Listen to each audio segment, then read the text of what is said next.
presensya ng Diyos ay Espiritu. Ang Espiritu ng Diyos nasa kalagitnaan natin. Kaya huwag tayong maingay, makikinig lang tayo.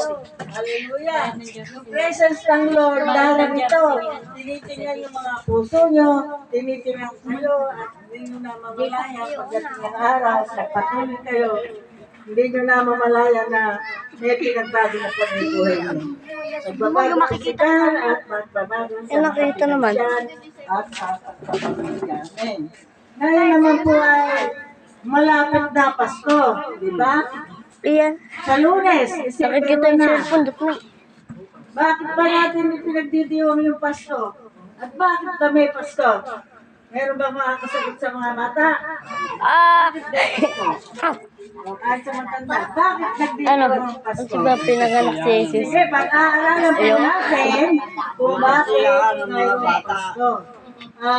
Bago ako magpatuloy ay manalangin muna tayo. Tayo tumikit at manalangin. Hallelujah, purihin ka, Panginoon. Sandat bayo ng dakilang pangalan mo. We exalt your name. Pinubunyi ka namin, Panginoon. Tinatas namin ang iyong kadakilaan. Salamat po sa biyaya mo.